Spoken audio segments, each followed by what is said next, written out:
It is sunset of the 17th of Second Seed, 4th Era, year 196. The sun bled across the peaks of Halfingar, casting Deepwood Redoubt in hues of fire and frost. But the Reach remembered, and somewhere on the other side, a name long buried had been spoken. A prince had fallen, and the rags were stirring. My queen, word from Champion Wami. Nepos the Nose is dead, and his spies are now silent. Then let him rot. Wami has already made sure my message to Madanach was received. I no longer need that old fool. There's more, my queen.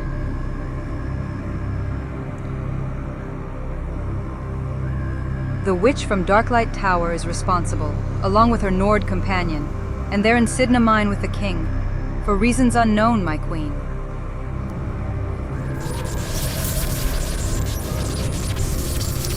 Then find out why, now, and see that the king handles them at once. Yes, my queen. It will be done at once. Far from the frostbitten halls of Deepwood, the stone veins of Markarth pulsed with quiet urgency.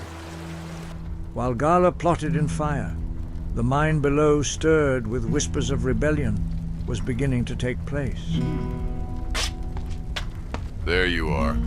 I was starting to think you'd vanished into the stone. I take it you found Madanach's secret? I know what to say to Madanach. I know how to get him to fight. I need to speak with him now. What did you find? Better if I tell you both. It's bigger than I thought. Bigger than what we all thought. Then let's go see if we can light this fire. They walked together past the broken stones and silent prisoners. Illia's steps were swift, her thoughts louder than the mine's echoes. Athuur led, knowing something had shifted. The king in rags had turned them away once, but now the truth was now clawing its way to the surface.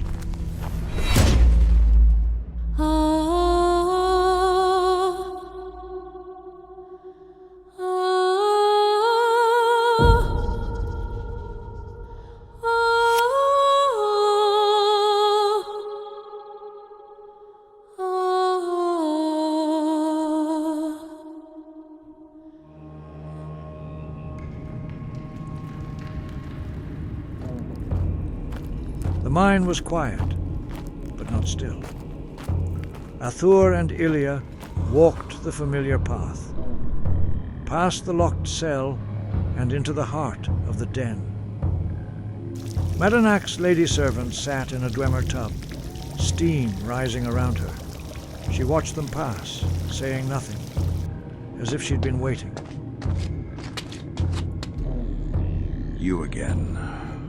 I must be cursed. What is it this time? Come to beg for scraps of wisdom? Is that it, slave? We're not finished, King. Not yet. Just because you have stopped fighting doesn't mean I have. No! But she is. Snooping where she doesn't belong. I should let the prisoners have their way with her. Might do them some good. Ha! That's not going to happen. Enough. I met Kaya. She told me the truth. About Christos. He was your son, your heir. And Gala used him. She twisted him into a tool for the defilement ritual, and it ended his life.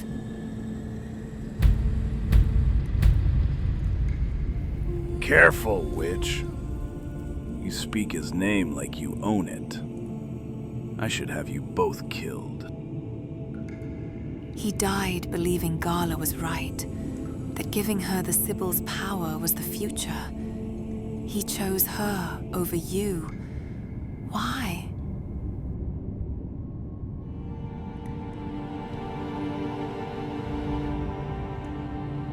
He was born in Markarth.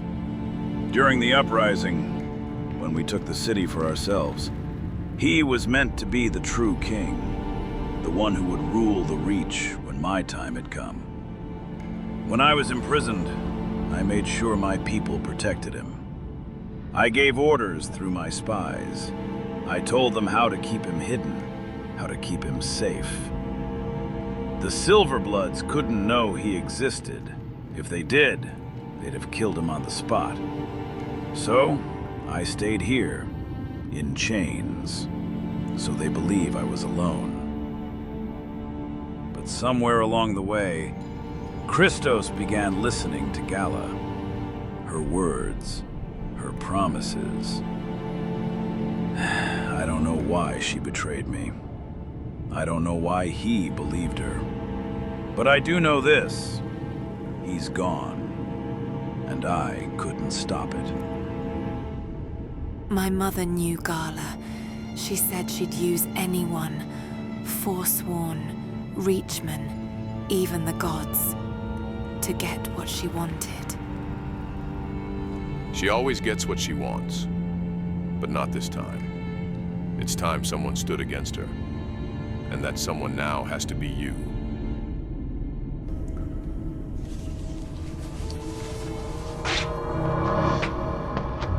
Are you willing to taint your sacred honor to work with me? To trade one tyrant for another? Because if we do this, I will continue my war against the Nords, slave. Then know this, King. If you act out, I'll put you in line myself. Ha! I'd like to see you try, slave. That's enough. Both of you. Fighting amongst ourselves is pointless and gives Gala exactly what she wants. The only question now going forward is, can Gala be truly defeated, considering that she has already absorbed the essence of one Sibyl of Dibella? She's strong. She's absorbed the essence of a Sibyl. Her power in the mystic and dark arts now would be beyond anything we can fathom. But she's not invincible. A blade through her heart would end her. That is, if you can get close enough, and she doesn't burn you alive with a mere flick of her wrist. Get me in close and I'll do it. We'll find a way, but you have to be willing to fight. All this to protect a little girl you barely even know? Why are you doing this, slave? I don't have much in this world, but I have my word and what remains of my honor. I promised the Sisterhood that I would protect this new Sibyl even at the cost of my life. Stupid Nord savior complex. The last message I received from Gala was clear. She wants me to escape the mine, to rally my forces, to attack the city and take the Sibyl. Call it off. I can't, you idiot! You killed Nepos! The chain is broken. We'll have to break out ourselves. And I'm supposed to trust you? Good. Because you shouldn't, slave. Stop fighting with yourselves. We need a plan. If we're going to do this, you're going to have to set aside your differences and work together. It's our only hope at defeating Gala.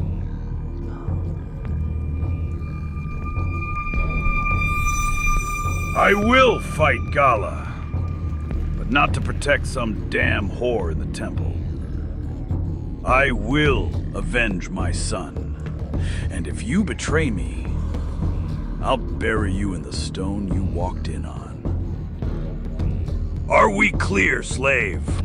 Then be true to your word, or I'll make you regret it. I have spoken. Now leave.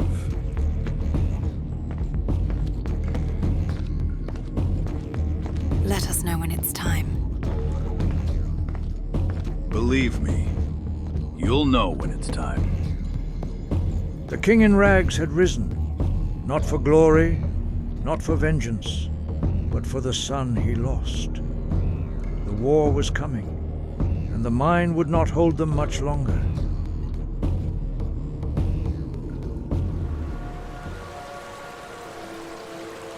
Evening settled over Markarth like a warning. The stone city glowed under torchlight, its towers casting long shadows across the cliffs. Beneath it, in the veins of Cidhna Mine, a king had chosen to fight back. We've made progress. Madanach's agreed to fight. He's preparing to break out soon. Ah, the king in rags finally dusts off his crown. I was beginning to think he'd die of boredom before rebellion. There's something else, too. There's a chance Gala may strike the Temple of Dibella during the chaos. I need you to warn them. Guard them, no matter what. Understood, my friend. The temple will be notified quietly. No guards, no whispers. If there are spies, we won't feed them. Good. Gala cannot succeed, not this time. Breaking out of Cidhna Mine in forsworn fashion sounds entertaining. I might even write a song about it someday. Well, let's hope it doesn't come to that. I just hope Madanach keeps his word. There's a lot at stake. Until next time, my friend, may your fists stay fast and your enemies slow. And may your tail stay hidden, Inigo. They parted with purpose, one to protect the sacred, the other to prepare for war. The mine was no longer a prison. It was a fuse, and the spark had already been lit.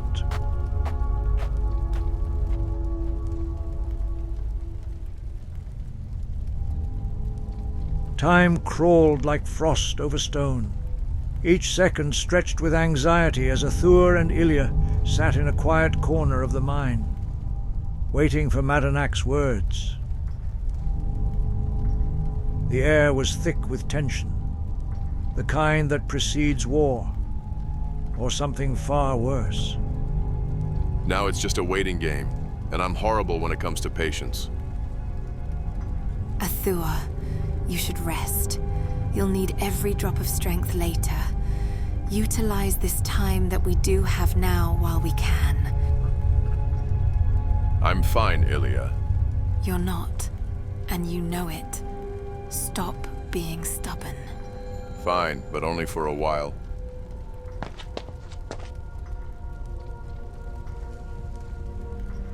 Somewhere else, someone was watching, waiting.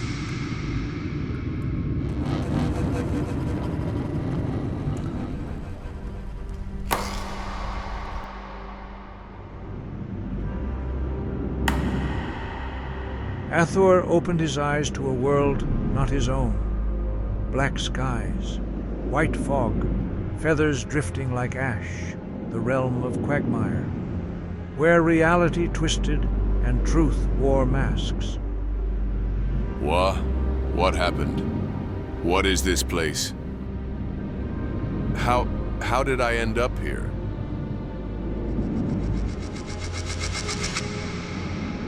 Who are you?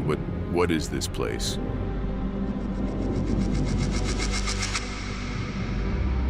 I know who you are, Athuur Wolfsong.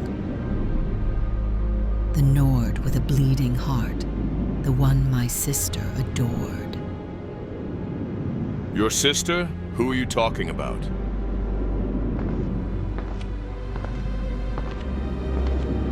She spoke of your honor,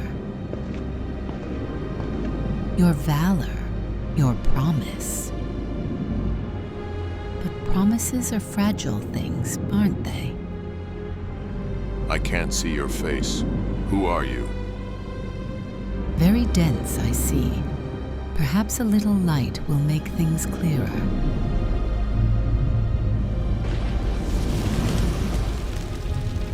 Now do you see me?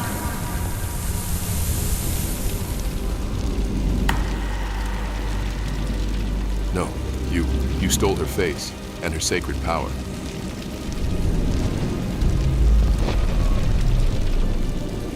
You're Gala, the forsworn matriarch. Congratulations.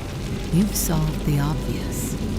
I wear her skin, I wield her essence, and I will reshape the Reach in my image and beyond. You desecrated her. You turned faith into a weapon. Did I now?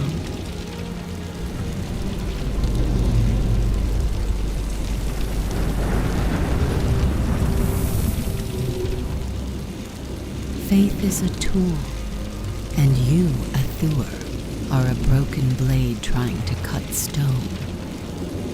But tell me, why are you so eager to die? Because I made a promise to the Sibyl to protect what she stood for. Both of them. And I don't back down from a fight. So, whenever you're ready, I'll be waiting. Ah, you think your fists matter? Your honor? How quaint. I've crushed foes with less resolve than yours. You'll scream before you die, and I'll savor every breath. You and Illia both. Then I'll make every breath count. And if I fall, so be it. But it won't be running from you. Your days are numbered, Gala. Keep that in mind.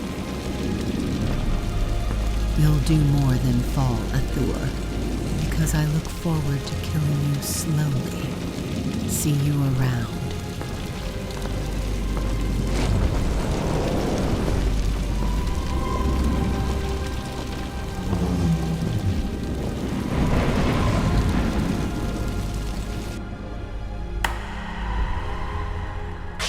Rah.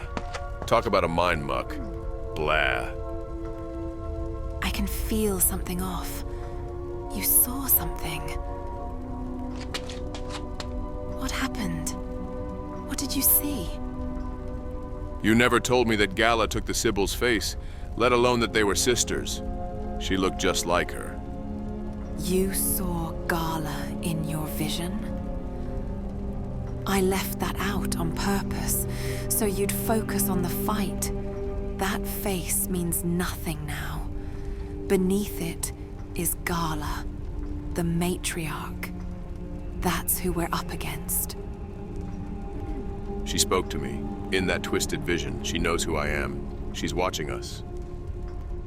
Then she already knows we are here with King Madanach. She's preparing. She's not just waiting anymore. She said she'd kill me slowly, that she'd enjoy it. Then we make her regret ever speaking your name. Hey, the king's calling everyone. You'd better come. Guess Madanach has finally come around. Good. Let's not keep him waiting. The dream had ended, but the war had not. Athuur and Illia rose, shaken but resolute. Gala had made her move. Now it was time for theirs. For the mine stirred. The king in rags was ready. Athuur and Illia stepped into the main den. The air was thick with anticipation. Prisoners huddled around Madanach, their eyes lit by firelight and fury.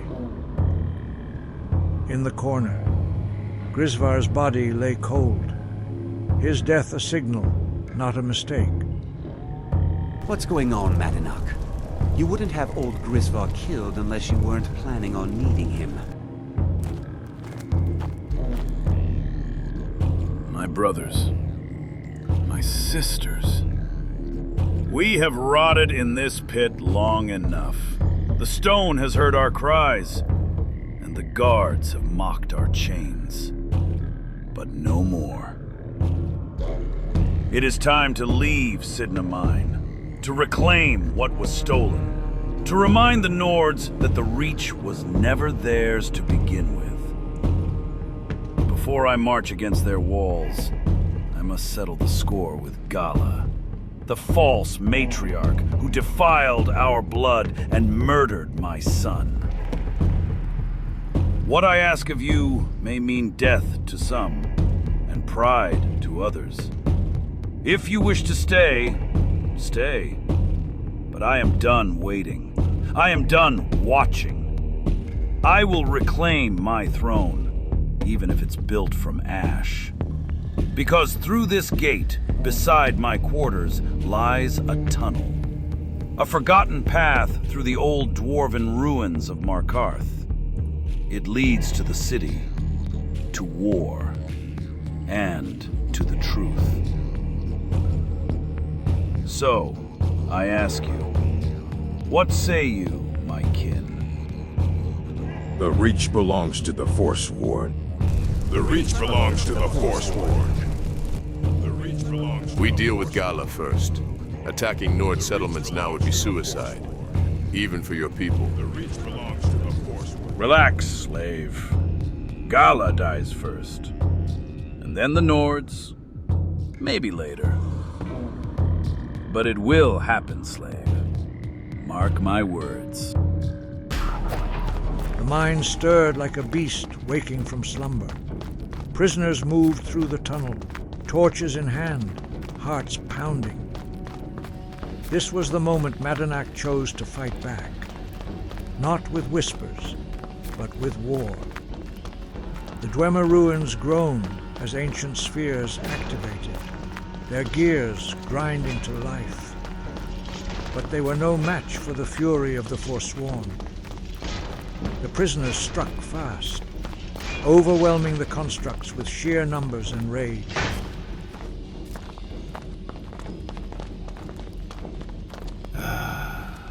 My lovely Kai.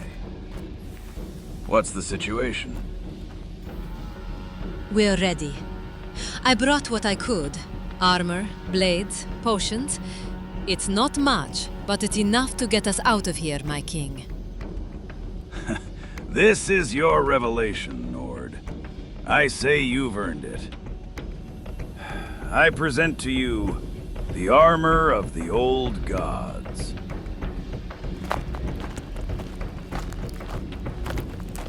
King Madanach supplying a Nord with armor.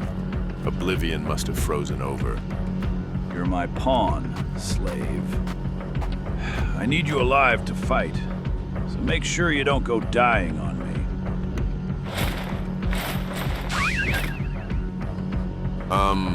Where's the rest of it? This looks like something a drunk Horker would wear to a wedding. That is the armor, Nord. It's enchanted, woven with the blessings of the Reach. Consider yourself lucky, slave. My prison rags were a better fit.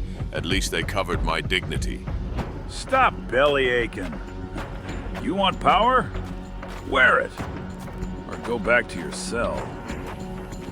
Either way, I've got a rebellion to lead. He's right. The armor is enchanted. Keep it on. You'll need it. Fine, but if I get frostbite on my ass, I'm blaming both of you. And so, they marched. Not as prisoners, but as forsworn, through stone and steam, toward the city above, toward war. But what awaited them through those doors had the markings of a trap. Well, well. Look at what we have here. The king in rags and his new pets. Fonar, you old fool. I was wondering why this seemed too easy. Madanach, you think you can escape my prison? You'll pay for what you've done to my family. Your family? You've poisoned the Reach with your tainted silver for long enough, Thonar. Time for you to die! The Reach belongs to the Forsworn. Then let's end this!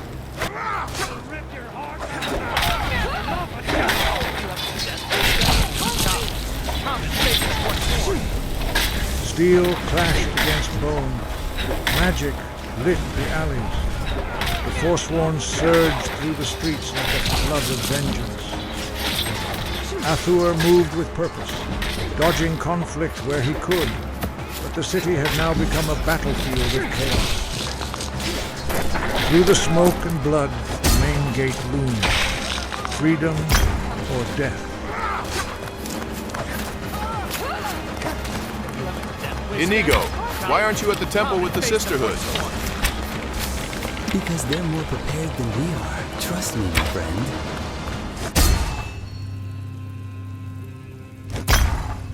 This is where we hold the line. This is where we fight. This is where they die. Arm these shields, warriors. Let the gods hear our fury. And send these evil fiends back to the filth they crawled from. Let them try us, so that they can test our mettle and see for themselves.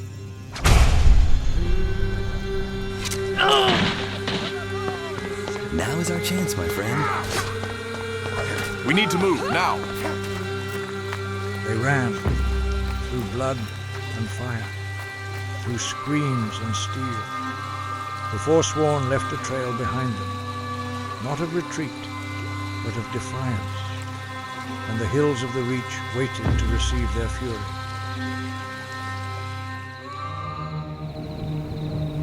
The moon hung low over the Reach, casting silver light across the cliffs. The wind carried the scent of ash and blood. The prisoners who survived the escape now stood free, but not unscarred. To those who made it, congratulations. You are forsworn now. You are mine.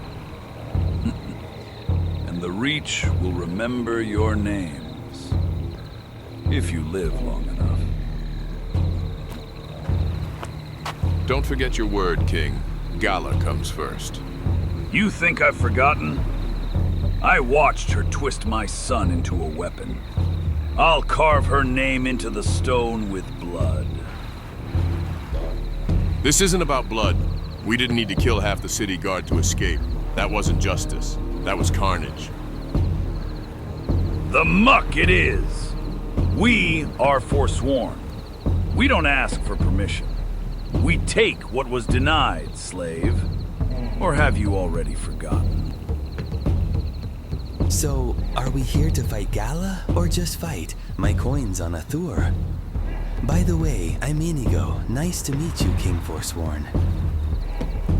Great. More slaves. Somebody shut this damn cat up already!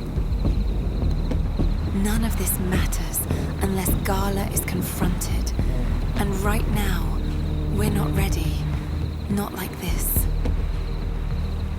You don't think I know this witch? I know her strength. I know what she's become. Kai is searching for Daedric artifacts, relics that might tip the scales. Until then, get settled. This is your home now. You belong to me. And most importantly, you belong to the Reach. And you're not going anywhere. The cliffs stretch into the night, dotted with torches and shadows. The Forsworn had escaped, but the war had only begun. And in the dark, Gala waited. Because the rags remembered, and soon the Reach would too.